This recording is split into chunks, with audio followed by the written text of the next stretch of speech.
ìlú tó lọ́ba kan ó ti wá lọ́ba mẹ́ẹ̀ẹ́dógún. ńgbà tí wọ́n ń ṣèfinijóyè Alága Ọjà pẹ̀lú àwọn tó kù Aláàfin sá lọ. yé orí ìyá mi o Ṣèyí Mákindé ọgbọ́n pọ̀ ó yá bá kírètì àwọn ọba ẹ̀rẹ̀jẹ̀ alága gbìmọ̀ ẹ mọ̀ kó wá lára bá wà ń bàdàn mọ́ ẹ̀rẹ̀jẹ̀ alága gbìmọ̀ yín. ìkọjá yìí orun orí kẹ̀kẹ́ ni kí ẹnikẹ́ni àbí ọba kọ́ba kọ́kọ́jú ìjà sọ̀rọ̀ ni elúkẹ́lú kan kì í tọ́ ni báyìí kìtì kan tó ni báyìí kìtì tẹ́fọ̀n.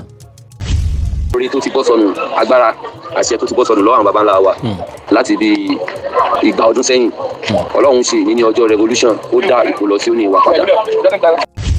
ẹ rí ẹ̀yin olólùfẹ́ mi ẹ má kó bá mi o gbogbo ẹ̀yin tẹ́ ń béèrè ọ̀rẹ́ mi ọ̀wálà l'Amẹ́ríkà.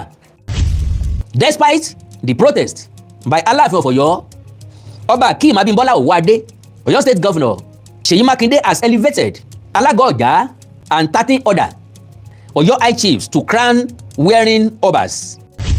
Lọ béèrè wípé tá ń bí Ọ̀rànmíyàn, wọ́n sọ fún ọ wípé Ògún ni bàbá Ọ̀rànmíyàn.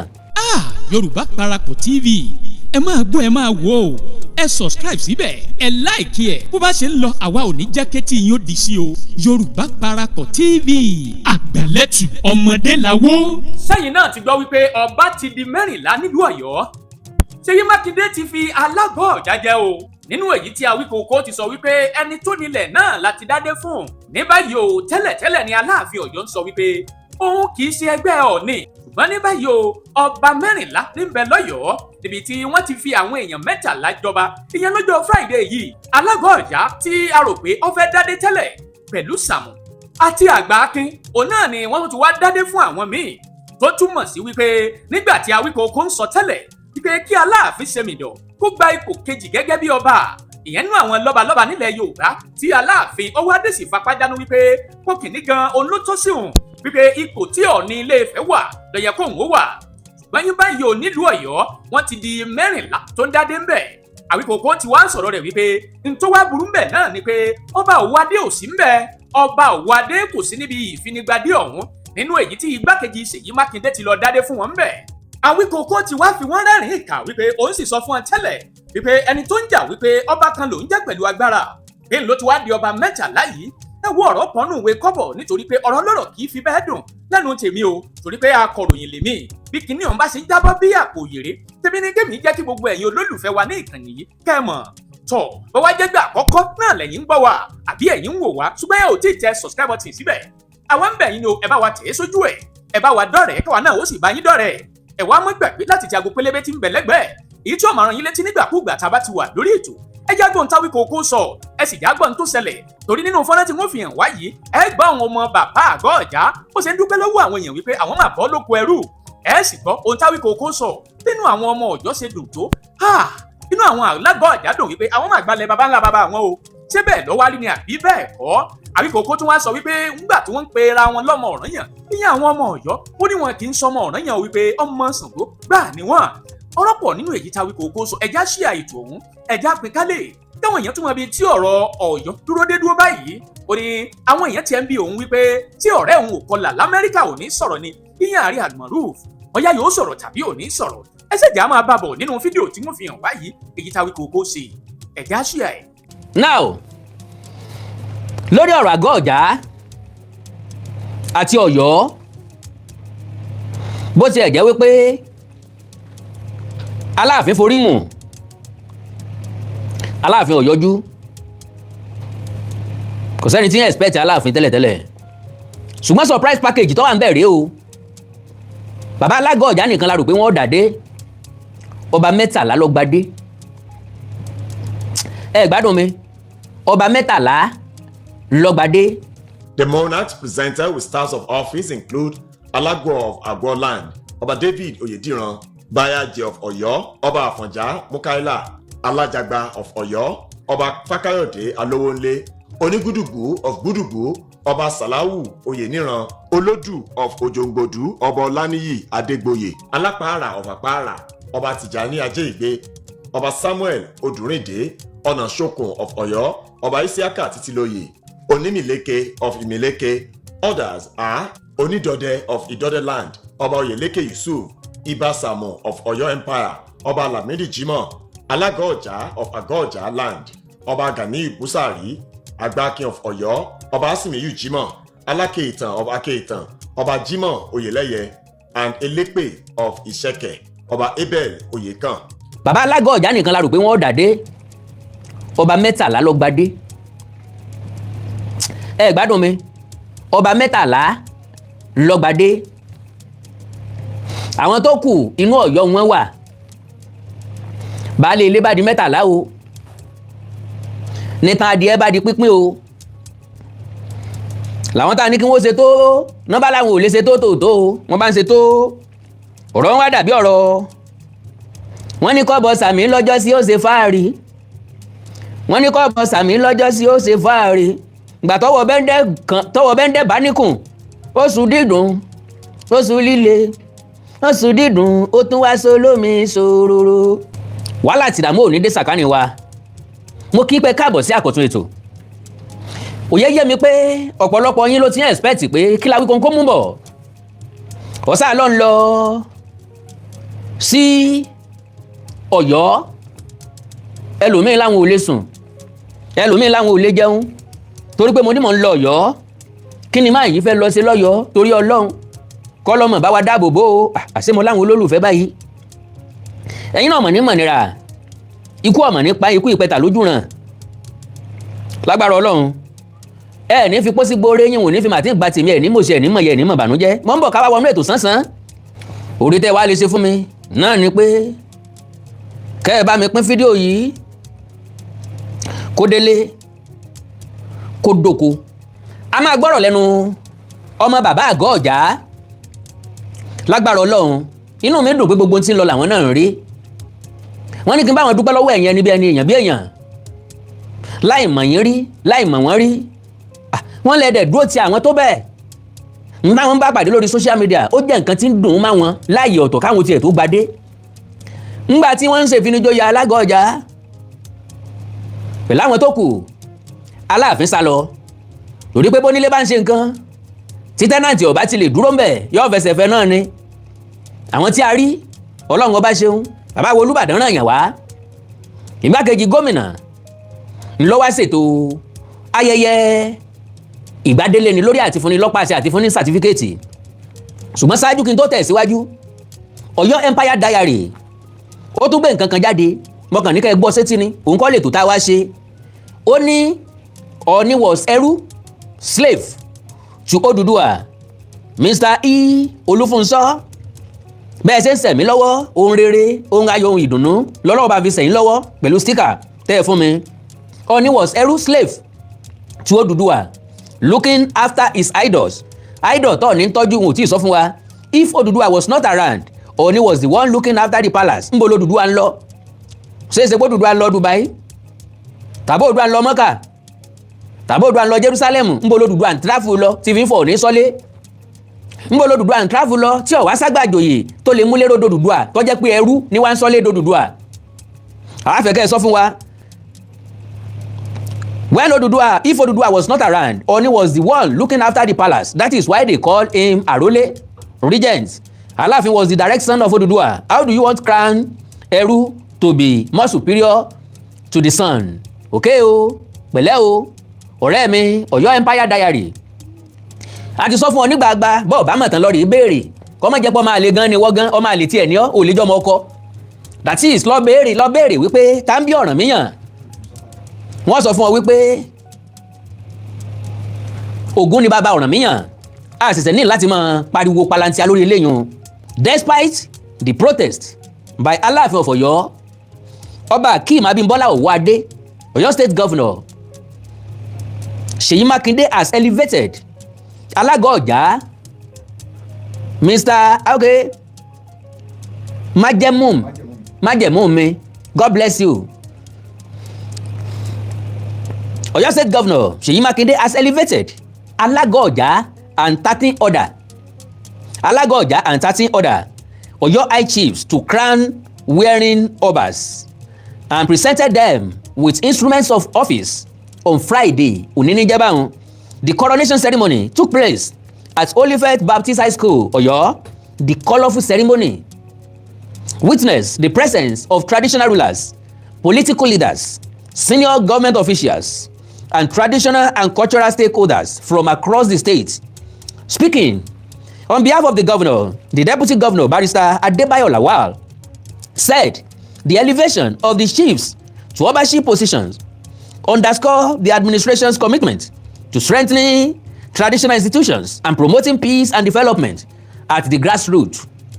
He congratulated the newly crowned monarchs, noting that their ascension to the status of crown-wearing obas was both of recognition of their leadership and the reaffirmation of the enduring relevance of traditional institutions. Otumba Ademola Ojo described the event as historic and culturally significant, saying it represented not just the installation of royal fathers, but reaffirmation for Oyo's rich heritage and enduring traditions. Ìlú tọ́lọ́ba kan tẹ́lẹ̀ tí wàá lọ́ba mẹ́ẹ̀ẹ́dógún, Ọlọ́run yóò bá wa ṣe láṣeyè. Mr. Adetoye, God bless you, sir. Reaffirmed government's commitment to strengthening collaboration with traditional rulers for conflict resolution, cultural preservation, and community mobilization. The newly elevated monarchs included the Alago of Agboland, Alago of Agboland, Oba David Oyediran, the Baba Yaji of Oyo, Oba Afanja Mukaila, the Alajagba of Oyo, Oba Samuel Oduride, the Ọ̀nà Ìsókun of Oyo, Oba Isiaka Tela títí lóye.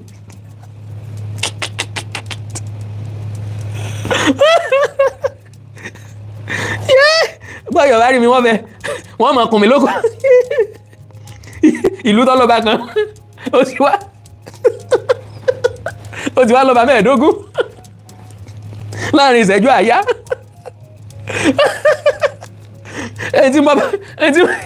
ẹni tí ń jà sálága àgbìmọ̀ lọ́balọ́ba.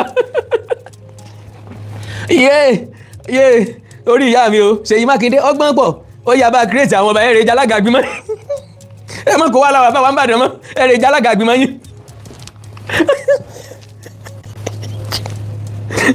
Ẹ̀rẹ̀ ìjàlága àgbìmọ̀ yín kẹ́ mọ́ jẹ́ permanent chairman yín bẹ̀.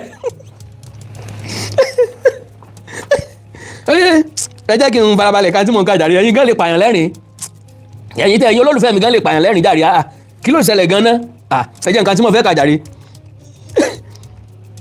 Di Alajagba of Oyo, Ọba Samuel Odurinde, di Ọ̀nà Ìsókun of Oyo, Ọba Isiaka Tela Títílóyè, di Onímìlékè of Ìmìlékè Ọ̀yọ́, Ọba Fákáyọ̀dé Alówólé, God bless you sir. Kí lórúkọ ẹni? Mr. Michael Ọládẹ̀jọ mi ò ní wáyé tí sir, God bless you sir. Ọba Fákáyọ̀dé Alówólé, di Onígbunduku of Gbunduku Ọ̀yọ́, Ọba Sàláwù Oyèníran, di Olóòdù of Òjòǹgbòdú, Ọba Ọláníyì Adégbòyè and the Alápàrà of Àpàrà, Ọba Tìjání Ajéìgbé. Others were the Onídọ̀dẹ̀ of Ìdòdè land, Ọba Oyèlékè Yusuf, the Ibasamu of Oyo Empire. Eléyìí lọ́kọ̀ ti attention mi. Ibasamu ìkànnì àwọn Ọ̀yọ́ Mèsì. Bàbá ti gbé Oyo Empire lọ. Bàbá ti jogún Empire ntí wọn. Ó sí yẹn. Ó yá tàn kejì. Bàbá ti gbé Empire lọ ntí wọn. Pẹ̀lú ògo Ọlọ́run. So, Ibasamu of Oyo Empire, Ọba Lamidi Jimoh, di Alágọ̀ọ̀já of Àgọ̀ọ̀já land. Àwọn wọn nílẹ̀ wọn, land ilé wa ń bí tọ̀dọ̀ wọn. Ọba Ganiu Busari, di Agbákin of Oyo, Ọba Asimiyu Jimoh, di Alákèétàn of Akéétàn, Ọba Jimoh Oyèlẹ́yẹ, di Elépè of Ìṣẹ̀kẹ̀, Ọba Abel Oyèkàn.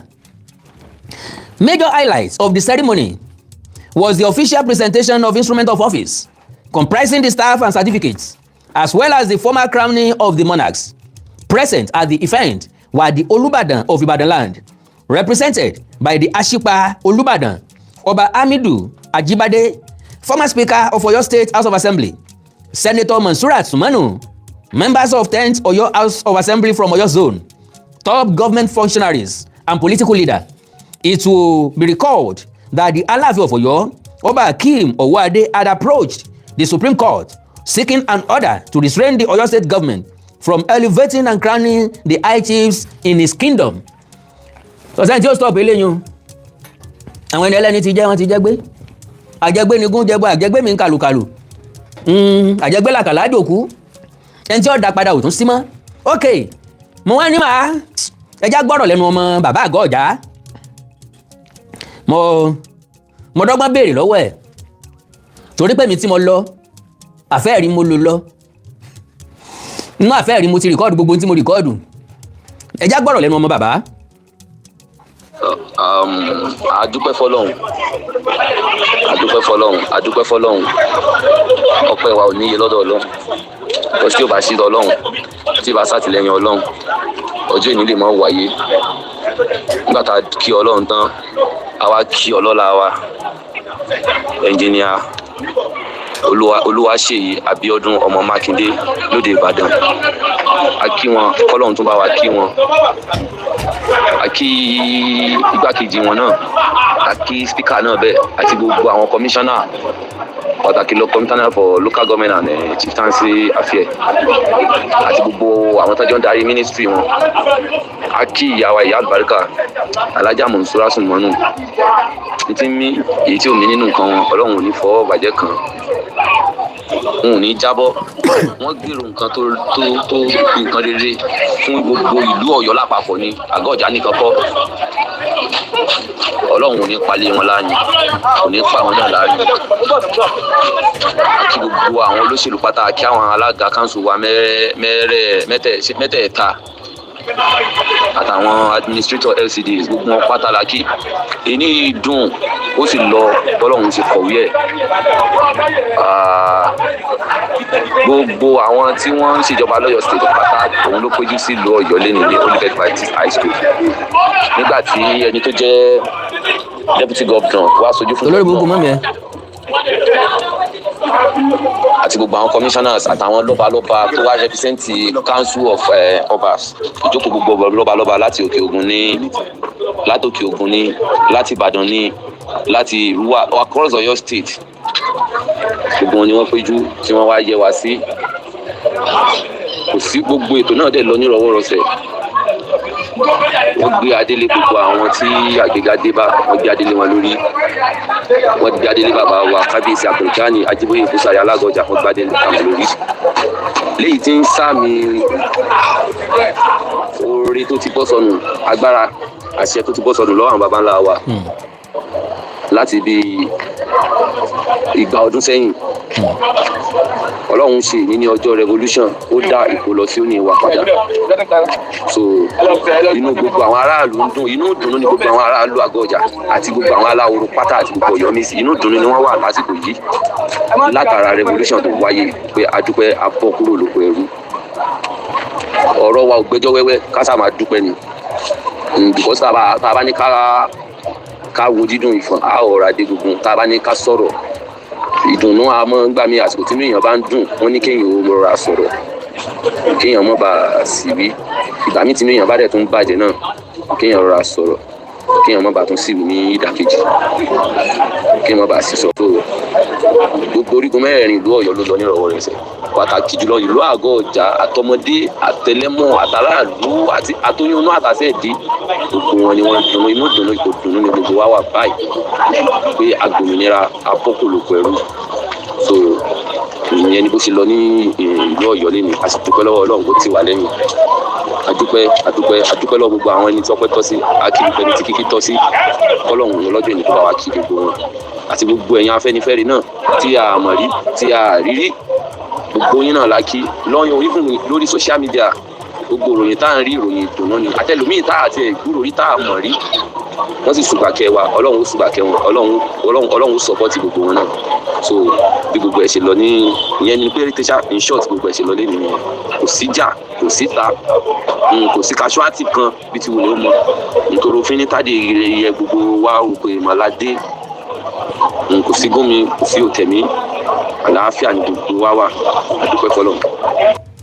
ok brother mi ti sọ̀rọ̀ now ṣé ẹ rí ẹ̀yin olólùfẹ́ mi ẹ má kó bá mi o gbogbo ẹ̀yin tẹ́ ń béèrè ọ̀rẹ́ mi ọ̀wà là l'Amẹ́ríkà ọkọ là l'Amẹ́ríkà o ọ̀rẹ́ mi ni ọkọ́lá lamẹ́ríkà o yọ̀rẹ́ mi ni ọkọ́lá lamẹ́ríkà o kò ní pẹ́ sọ̀rọ̀ o. yóò wù mí láti gbóhùn lẹ́nu àwọn èèyàn bíi mélòó kan. ọkọ́lá ti di méjì. ọkọ́lá tí ń ṣe tíátà ká má dáa kọ. ọkọ́lá security lamẹ́ríkà ó di méjì. ògbóni òǹpìtàn yóò wù á láti gbọ́rọ̀ lẹ́nu tiẹ̀ náà. bóyá yóò tún bú Seyi Makinde pé alága ọ̀jábò lẹ́lẹ́ lọ elevate kọ́ yẹ kẹ́ ẹ jẹ́ kó wà nípò baálẹ̀ títí ayé ni. so yóò wù wá láti gbọ́rọ̀ lẹ́nu wọn because tí ìṣù bá ń ṣẹlẹ̀ báyìí nílẹ̀ káàárọ̀ òjíire as a commenter as a commentator as ẹlẹ́nu yíyọ̀ gbọ̀lọ̀ bíi ilá kò sí ní tó burú báwa náà bá dá sí ti ń lọ tí kì í bá ṣe pé ọlọ́wọ́ kan àbùsí nínú. now àwọn tí wọ́n gbadé ìpín mẹ́ta ló bọ́ sí. ìpín àkọ́kọ́ ni alága ọ̀já tó dánfó gedegbe. ìpín ẹlẹ́ẹ̀kejì òun náà ni àwọn tí wọ́n ń pè ní aláhoro. ìpín ẹlẹ́ẹ̀kẹta làwọn ọ̀yọ́mèsì. ìpín ẹlẹ́ẹ̀kẹta tó jẹ́ tọ̀yọ́mèsì méjì péré làwọn Sàmù àti Àgbákin. Àgbákin nìkan ni ọ̀rá àyè wá ṣùgbọ́n wọ́n fadé wọn lẹ̀dí wọn tó náà ti kà wọ́n máwọn tí wọ́n gbadé wọ́n sá ti agree báwọn fẹ́ gbadé òjòjò ní sògùn tàrí ògùn ò le. ó túmọ̀ sí pé bàbá náà ti dọba látòní lọ ìrandíran wọn ti dìran tí jọba but unfortunately inú Ọ̀yọ́ ni gbogbo wọn jọba sí. inú Ọ̀yọ́ ni gbogbo wọn dé adé sí. tí Yorùbá bá ń sọ wípé bógún bá jẹ lọ ọgbọ̀n jẹbọ bẹ́ẹ̀ bá ń wẹ́ni tọ́jẹ mọ́mì yín lówó lọ ẹ tètè sẹ́rí padà ń tòsí kẹ́ ẹ má bàa pàdé ẹni tí bàbá yín jẹ lówó. elúkélú kan kì í tọ́ ni okùnkókùn kan kì í tó kó àgbàlé wọ́n dánwò náà wọ́n kẹran. ṣé bí Yorùbá ní ọkà pa bàbá òjò lápẹ̀gbọ́n síbé àtàbìrù sóró lọ́rùn ya lọ sọ́run asante ọmọ tó ń dẹ́sà ejò sí ọ̀bátàn ni bí ọ̀bá bátàn sí kò bá rọba. kẹ́ ẹ tó sọ̀rọ̀ nípa empire ẹ kọ́kọ́ mú value empire fún gbogbo ìran káàrọ̀ òjíire jáde fún wa. àǹfààní tí empire yín ṣe fún wa ẹ kọ́kọ́ produce ẹ kọ́kọ́ provide ẹ̀. ìgbà náà lẹ tó lè proud of empire. n tó bá ṣèlú lóore ilé yẹn máa ń fi yan gàn kì í ṣe ń tọ́ pàlú lẹ́kọ́ kì í ṣe ń tọ́ bá yí ọ̀pọ̀lọpọ̀ àwọn èèyàn jẹ́. àwọn èèyàn wá ń sọ wípé ṣé kìí ṣe pè ní jọ̀yọ́ ṣé ìṣègùn ní í ṣe lórí wọn. ègún àwọn tẹ́ ẹ tà lẹ́rú táwọn ìbò tán sọ sínú omi láti inú ọkọ̀ ojú omi. ńgbà tẹ́rù pọ̀ jù nínú ọkọ̀ tọkọ fẹ́ rì wọ́n wá wò pé kí la lè ṣe ẹjẹ́ á dí èrò tí ń bẹnu ọkọ̀ ikú. àwọn baba ńlá baba wa àwọn ìyá ńlá ìyá wa ni wọ́n wá bẹ̀rẹ̀ sí tì wọ́n sómi aboyún bẹnu wọn tó bòdò lọ. sáwọn yìí ó súre èpè òyìnbó ọmọ ajá lóòjọ́ kò sépè tí í já. ó ti lọ òkúta ẹ̀sìn ẹsẹ̀ rẹ̀ wá yọ ọ́ta. síbẹ̀yìn ilẹ̀ mọ̀ wọn ara yín tó yẹ kẹ́ ẹ máa jẹ kẹ́ ẹ máa fi iṣu kan yọ kẹ́ ẹ máa fi iṣu képo kẹ́ ẹ máa fòkèlè rún bẹ̀ kẹ́ ẹ máa fòróró jẹ́sú jẹ́jẹ́ ìjẹ́jẹ́ yín ìgbéraga sì báyé yín jẹ́ ìgbéraga sì jẹ́ kẹ́ ẹ tán lójú ayé. ntọ́ bá mú ìlú kan tí gbogbo ìlú fi kọjú ìjà sí ó yẹ kẹ́ rúlé ayé ọba yín tó bá jẹ́mi lẹ́yìn ni ó yẹ kẹ́ ẹ panu mọ́ forever kẹ́ ẹ mọ́ sọ nǹkan kan mọ́ kẹ́ ẹ máa wá wọ̀nà tẹ́ ẹ fi lè dìde padà kúrò nínú gbogbo tó dé báyìí mélòó lẹ fẹ́ yanjú ń bẹ̀. ọba kan lẹ̀ ń jà fún Sàmù àti Àgbákin nìkan lẹ̀ ń fọkàn sí because àwọn mẹ́ta tẹ́ ẹ fọkàn sí nìyẹn alága ọ̀já Ìbà Sàmù àti Àgbákin ńlẹ̀ ń fọkàn sí ńlẹ̀ ń sọ pé ẹgbẹ́ wọn lọ ilé ẹjọ́ kán mọ̀ fi wọn jọba kán mọ̀ elevate wọn kán mọ̀ recognize wọn wọn ò recognize wọn nìkan o wọn crown wọn gbogbo wọn ti gbádé lọlé mo mọ̀ pé inú ilé kọ̀ọ̀kan ní ìsìn àwọn tí ń ṣe fàájì ń bẹ́ ń ta òye yé mi gbogbo òdílé wọn wà nù fàájì ní ìsìn kò tí ì sẹ́ tó máa sùn nù fámìlì gbogbo wọn. Kennedy gọ́vnọ̀ Seyi Makinde ló sponsor gbogbo ìnáwó kékeré wọn ná ìnáwó tí wọn kàn tó ná lé náà ní ti fàájì ẹjẹ agbẹran káyé sásún ẹjẹ á máa ṣe fàájì ẹ máa mú ẹ máa jẹ ẹ máa mú wọn máa ṣe wọn máa sọ ńbẹ lódìdí ọ̀sẹ̀ yìí délẹ̀ àwọn èèyàn máa kí wọn kú oríire gbọ́ Ọlọ́run jẹ́ káwọn èèyàn kí mi kú oríire má jẹ́ jasini wáyé má jẹ́ yakó bàtà ìṣẹ̀lẹ̀ tí ó ṣẹlẹ̀ tí ìgbéga mi ò fi dé Ọlọ́run jẹ́ ó ṣẹlẹ̀ sí mi ìṣẹ̀lẹ̀ tí ó ṣẹlẹ̀ tí àrọmọdọ́mọ mi ò fi bọ́nu pọ̀ ọlá gbọ́ Ọlọ́run jẹ́ ó ṣẹlẹ̀ sí mi ìṣẹ̀lẹ̀ tó ṣẹlẹ̀ sáwọn bàbá yìí wọ́n fìtàn balẹ̀ nínú ìlú wọn wọ́n fìtàn balẹ̀ nínú ẹbí wọn wọ́n rescue ẹbí wọn kúrò nínú ègún àtọdúnmọdún ègún àtosùmọsù ìṣẹ̀lẹ̀ ayọ̀ tí ó ṣẹlẹ̀ nínú gbogbo yín pátápátá tí ó ṣẹlẹ̀ nínú ayé gbogbo yín pátápátá tí ẹ̀tọ́ yín tí ó fi tẹ̀ yín lọ́wọ́ yóò ṣẹlẹ̀ o kété tọ́rọ̀ ti bẹ̀rẹ̀ ńlá ti sọ̀rọ̀ aṣọ àsọtẹ́lẹ̀ sínú ayé Ọ̀yọ́ àti Aláàfin kì í ṣe tìgbéraga awúsakún torí pé kò sí tó lè ṣègbè lẹ́yìn wọn ò ní àwọn gangan ọ̀dẹ̀ mọ̀ pé ẹ̀yìn àwọn fẹ́ wọn mọ̀ wípé òpó ibi táwọn dúró lé lórí jẹjẹrẹ ti jẹ̀ díẹ̀ ó ti jẹ́ tán ṣùgbọ́n torí pé èèyàn kankan ò fara ti ní ọ̀jẹ̀ ó ṣubú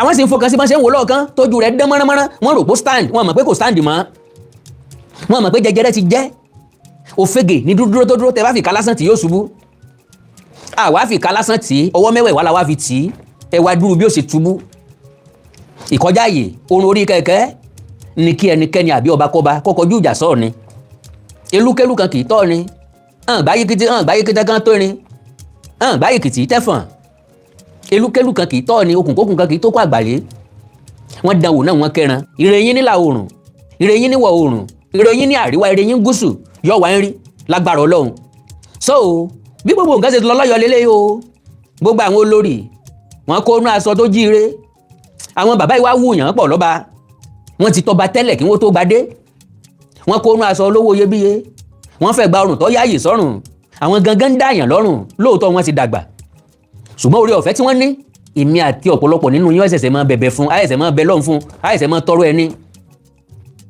so now Ọ̀yọ́ àti Aláàfin kí ni ìgbésẹ̀ tó kàn ní pé kẹ́ ẹ má gbégi oró torí ẹ̀yìn ọ̀la whatever tẹ́ bá sọ lónìí whatever tẹ́ bá ṣe lọ́la àtúntì ń bá yín kọ́ọ́lẹ̀ ẹ má ṣe é débi pé gọ́fúnà máa tàbí ìjọba àpapọ̀ wọ́n wá sọ pé kán wálẹ̀ fún níbòmíì pé kẹ́ ẹ má ya ni lára pẹ̀lú àwọn èèyàn yẹn and to God be the glory ńgbà tẹ́ bá ń lọ ọ̀pọ̀lọpọ̀ nú ọmọ Ọ̀yọ́ ni ò ní tẹ̀lé lọ mọ́ táwọn gangan ò rí àṣejù yín tẹ́ bá frustrate àwọn tán mélòó tiẹ̀ lè fẹ́ kó lọ ilé ẹjọ́ nu wọn mélòó omi tó bá mọ níwọ̀n láàrẹ́ lásì bó ti wù kẹ́ mọ̀yàn tó oh God bless you Mr. Dolstar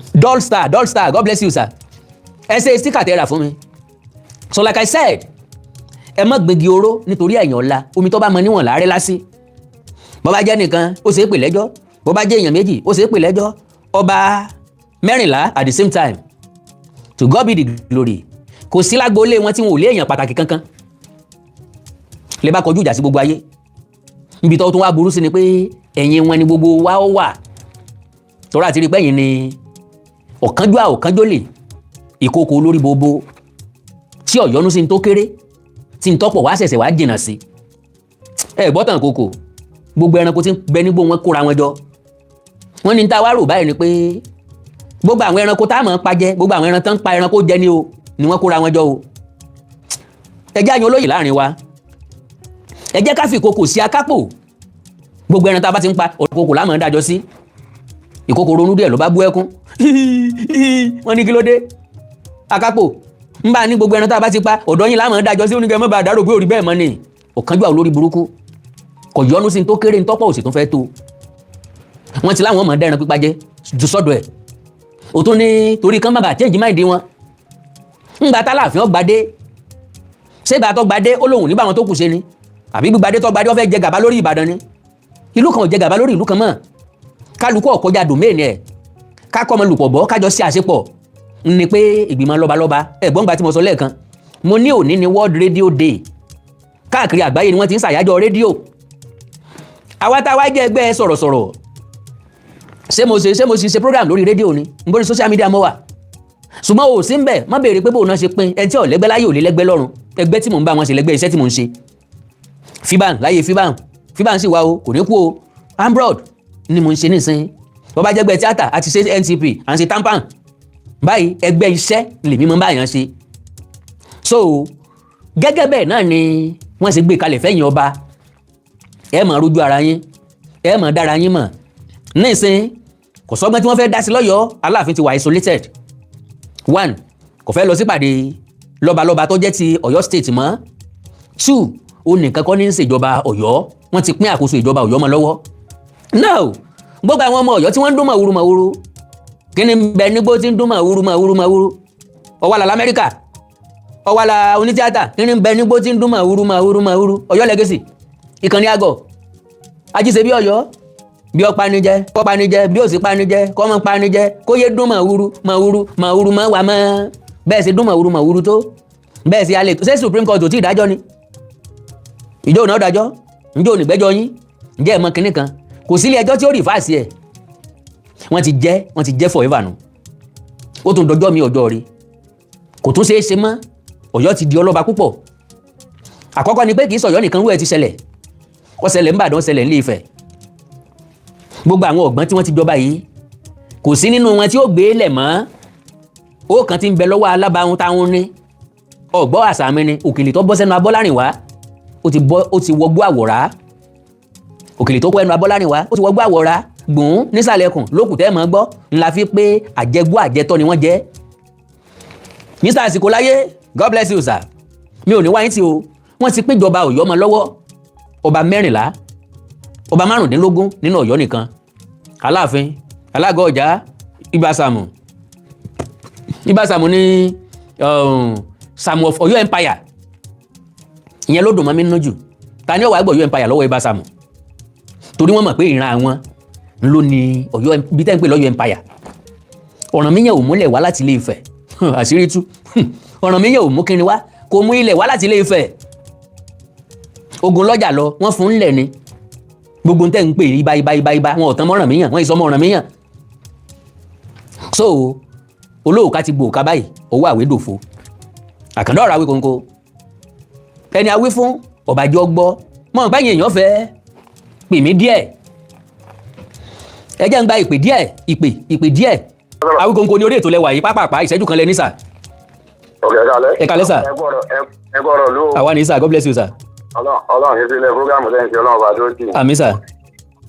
mo ní pẹ́ẹ́sẹ̀ kẹlẹ́ mi fẹ́ béèrè nípa ọ̀rọ̀ Ọ̀yọ́ yẹn. ó yá sà. àwọn Ọ̀yọ́ méjì tí wọ́n dé ládé yẹn. bẹ́ẹ̀ni. báwọn náà wọ́n tó máa jẹ́ Ọ̀yọ́ méjì wádà. wọn ò sí Ọ̀yọ́ Mèsì mọ́ wọn á replace wọn níbẹ̀ yẹn. ok. so àwọn ti. báwo ni àwọn àtàlà tó ti jọ máa ṣe. ọ̀rẹ́ ni wọ́n tẹ́lẹ̀ náà kò yẹ kí yẹn ó lè fọn kò yẹ kó lè sọ wọ́n dọ̀tà tó bá jẹ́ bi tí a ti fẹ́ kí ẹlòmíì ó jẹ tàbí kẹlòmíì ò gbélé ayé.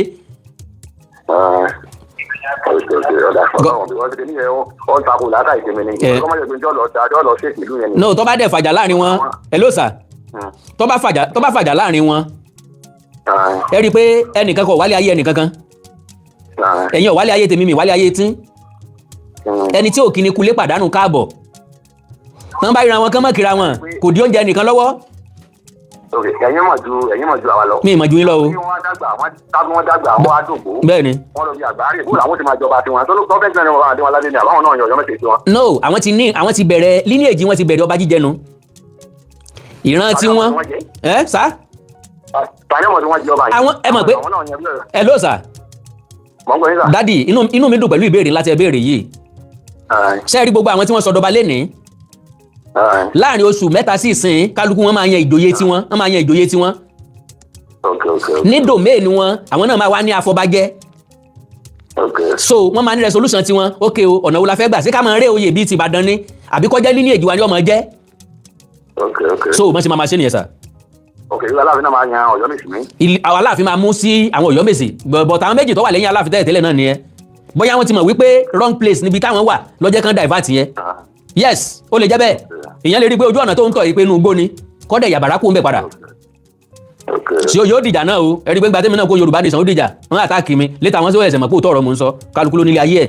àti ní wàá fẹ́ sọ ní kékeré fúgàmù yìí ìwọ̀n gbádùn rẹ̀ ọ̀fẹ́ ìbò fẹ́ bẹ̀yìn lẹ́bẹ̀ẹ́ kan ní pé ẹ̀rí tó fúgàmù yìí ẹ̀ máa tó dodo ọ̀rọ̀. bẹ́ẹ̀ni. ẹ̀rí ti tàbá wò wípé bóyá ẹni tó wà lọ́ba ọ̀bọ̀ Ọ̀yọ́ nìsín tàbá wò wípé bóyá wọ́n níwà kan táàtì táwọn káàró ìgbìyànjú fi gbà tiwọn.